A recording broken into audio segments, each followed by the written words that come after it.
Yo, this is good YouTube, man. It's your boy Top back here with no reaction video, man. We got How Stranger Things SFX artist created Vecna. Jelly and Luke. Yeah, we seen like how he put it on and how people felt. Now we gotta see how they created it. And a kind right? of a wet-looking I don't think we gel, react to so this. we gave Vecna this kind of. Did we react to this? I don't think so.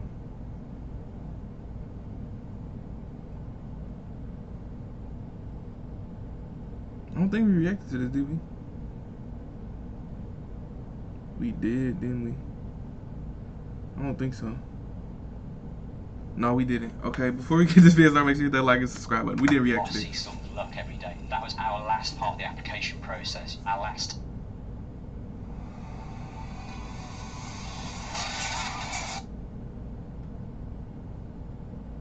Minutes would be the four of us literally getting this product all over him to make him really glossy. And occasionally he would be producers or some of the other cast members that come up, shake his hand and just regret it immediately because they were covered in slime. It's time for your suffering to end. Hi, I'm Barry Gower, and I'm going to break down how we created the creature prosthetics for Stranger Things Season 4.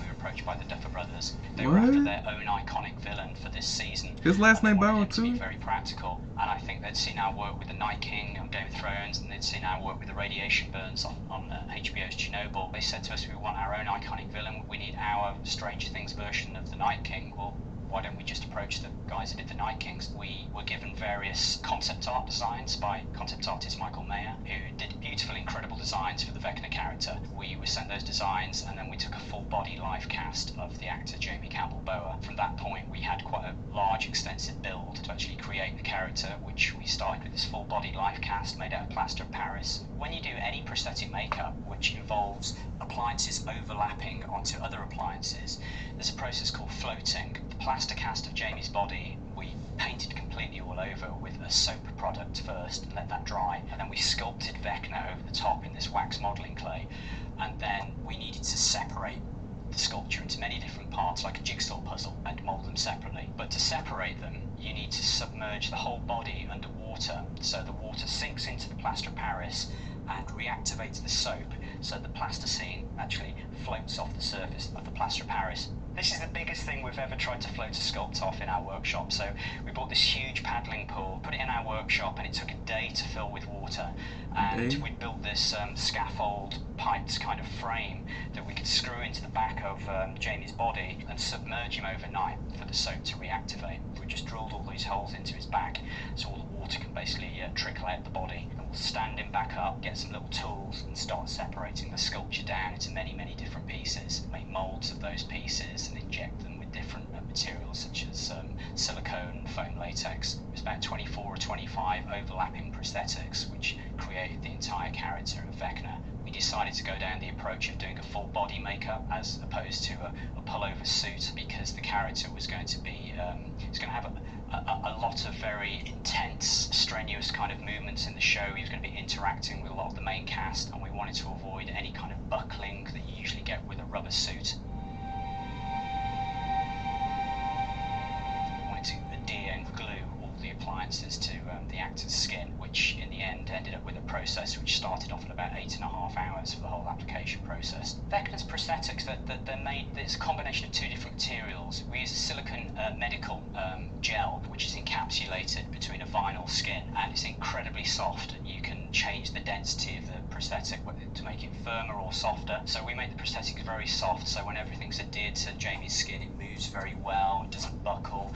We have a lot of stretch, and it kind of contracts very easily. But due to that actual material, it's quite weighty as well, probably looking at about 10 to 15 kilos just in the head and shoulders. Then he had a full chest appliance, a full back appliance. The larger, heavier appliances were his left arm, which was basically a large sleeve, and then a foam latex glove that went over his mechanical left hands. He had dentures which went over his own teeth, which were like clear vac form plastic sort of shells which were artwork, so his teeth looked rotten, blackened. And he had contact lenses lenses as well, full scleral contact lenses. So we really put him through the mill. There wasn't anything else we could get on Jamie. Biggest challenges really were to obviously make sure he could talk, he could eat, he could see, he could hear. He has got ear holes through the prosthetic there.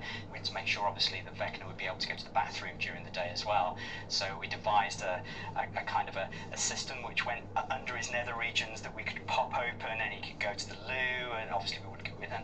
You know, there are all these things you need to take into consideration, that you've got a human under there at the end of the day, and they still need to eat, they still need to chat. There's a lot of contributing factors that you have to take into consideration when you're doing a full body makeup. But it got to the point that not only were our team like a well-oiled machine, but Jamie knew exactly where his arm needed to be at a certain time, or turn his head, or, oh, I'm standing now, and now I'm lying down. For Jamie in particular, he did go into a Zen-like mode. We would start off with music every day, and because of the character, I think Jamie liked to listen to some quite aggressive, quite intense death metal, and it would be quite hardcore. There would definitely be a part during the process where he would become Vecna. He was kind of murmuring things under his breath, and you could tell he was definitely getting into the Vecna zone.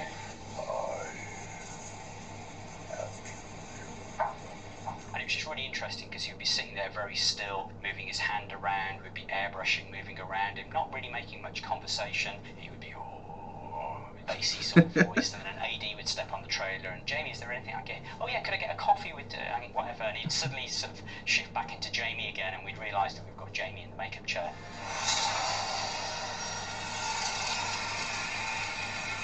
It was very clear from day one that we would be working very closely with the VFX team, and there would be some augmentation to the finish of Vecna's look. Most notably, it was the moving vines all over his body. So even though they took our physical makeup itself, they used software and animation to give all the vines a slight movement, and everything sort of slithered all over his body. And they also removed Jamie's nose as well. On each application day, we had a black nose on Jamie with some little white marking dots, so VFX could remove that in post. But in the end, we ended up with a character which is about 90% practical.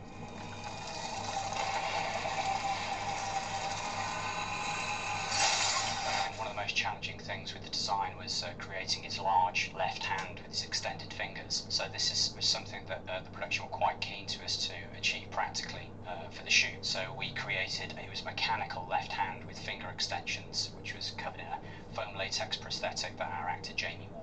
It was sculpted by Pat Fode and Duncan Jarman, and Pat was responsible for Vecna's left hand, which the original design from Michael Mayer had Vecna with really extended long fingers on the left hand. The whole idea of Vecna killing his victims by using his hand, sort of penetrating their skulls and sucking their brains out and such. We were doing tests back at the workshop in the UK where we were using crew members and wearing the hand and trying to show the duffers, oh, this is how it could potentially work. They looked incredible when he was moving them, but they almost became a little comical when he was trying to sort of penetrate some fingers into the head. So we actually reduced the length of the fingers probably by about 4 to 6 inches. Jamie came over to the UK, came to our studio, and we had a complete set of appliances, but nothing was pre-painted, it was all bare. But he had the long finger extensions at this time. We'd been wearing it ourselves in the workshop and just making sure that the mechanics worked correctly. And we could only wear it for about 5 minutes or so, and we were finding the strain on our fingers, it was making our hands ache so much. By the time you took the glove off, you could hardly move your hand because you had cramps. So we were thinking, this is going to be really interesting with Jamie. Is this going to work? He's going to potentially be wearing this for hours at end on a shoot day. And he came in, he did the test, and he wore this hand for like several hours, took it off, he was absolutely fine. It was like water off a duck's back with Jamie. We looked at a lot of different colour reference for Vecna's skin tones, for his vines. We were given beautiful concept art from Michael Mayer. That was the perfect springboard for us. And the interesting thing is it's great having two-dimensional or 3D art, but when you have to translate that into physical prosthetic appliances, we have to use different paints, different bases. We always look at real-life reference for different skin tones. So we looked at a lot of different sea life. We looked at a lot of bruising on people who'd had severe knocks to the skin, lots of blues and greens and purples. Because we had this overwhelming amount of reference of different colours and what have you, we had to really hone it in to only a few colours. We actually had a makeup palette designed by a company called Premier Products, which had 10 different colours that we were able to use as a base each day as well. We'd only have one makeup palette and we had 10 different colours. So those are the colours that we used for the entire Vecna paint scheme in the end.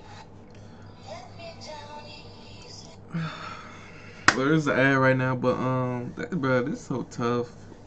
Like, I like enjoy movies more because of all the hard work they go into it, like the actors, the people that make the costumes, all that stuff, bro. Like, I enjoy that stuff much more now.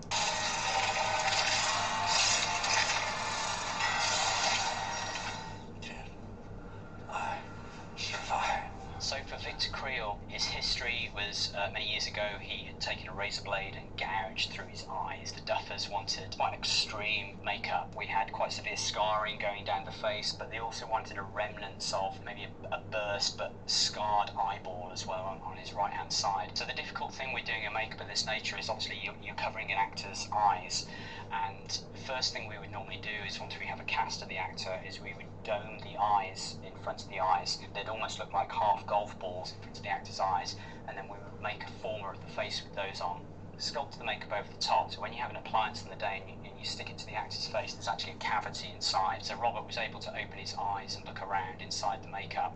We were incredibly lucky with this character because we had Robert Englund, who's an absolute seasoned pro with prosthetics. He's probably worn more prosthetics than any actor going, I think. For us, this was like a dream come true. I was a huge fan of Fangoria magazine, and this is when I was starting to get into makeup effects, and I love creatures. And in my bedroom at home at my mum's, I had my whole wall above my bedroom was a shrine to Freddy Krueger, and I just had all these posters. To actually get to work with Robert Englund, not So that was the dude that did Freddy Krueger? things, but to work with Robert Englund, it's been like a dream come true, and he couldn't have been nicer. This was the fun thing with doing a makeup on Robert. Oh, that is he knew him, I think. all the materials, he knew all the adhesives. We would be sticking a piece down and we'd be getting towards an edge, and he'd be like, I think you should be using some Prosaid adhesive there on the edge. We're like, yeah, we're literally just getting the Prosaid. And he knew every little trick that we were doing. He's so experienced with having so many makeup stuck on him. He couldn't have gone any smoother with him. We were very lucky. So this is the sculpture of Victor Creel's appliance, which you can see the difference in tone, where the appliance finishes just prior to Robert's hairline, goes around his temples and down around onto the face. And even though we're basically only scarring through his eyes, we make the appliance a little bit larger, and we cheat the nose forward as well. It comes over at the tip of his nose here. We cheat the cheekbones, we cheat everything forward because we've had to dome Robert's eyes out underneath. So if we were literally just going to cover his eyes and put scars through them, it would look really, really bizarre. So it's actually turned out being quite an extensive appliance. And Robert's got this trademark great facial hair as well. He's got this really beautiful beard. So we had to make sure that we finished the appliance I need a beard like that. his beard line as well. It's quite a big appliance to go on the face, but it was all completely pre-artworked. We'd hair punched some eyebrows into the piece, some eyelashes which kind of curled up a little bit the wrong way as well, and we put some kind of gloss materials onto the eyes themselves, so it gave us this kind of horrible mucousy feel to the eyelids. Once it was glued onto the skin on the day, we would just blend into the skin with an airbrush again and spattering various colours onto Robert's skin. About a 2-hour process, I think, on the day. I think approaching a character like Victor Creel is probably a lot more grounded and in a way easier for us because we can look at a lot of real scarring reference as well. I mean, as prosthetic artists, we look at some quite graphic material. We look at a lot of facial scarring, lots of trauma, lots of different victims who've got terrible scarring. Sometimes we do very extensive burn makeup. So for somebody like Victor Creel's makeup, we did look at facial scarring going through eyes, so we knew he was human, but we had to make the appliance look very realistic, and it had to look very grounded as well. It is a very different approach because obviously Vecna is a fantastical creature. It's supernatural. It's part of the Upside Down. So we are using lots of references of fantasy, references from wildlife, all kinds of different references. They're two very different approaches. I'm just a huge fan of effects, whether it's practical or digital. I think still to this day, the work by Rick on American Werewolf is still so significant and is still, the standard that we all aim to be as good as. There's also like Rob Bottin's work on John Carpenter's The Thing, which is all practical effects as well at the time. Huge fans of these kind of early 80s movies, which, even by today's standards still haven't quite been beaten.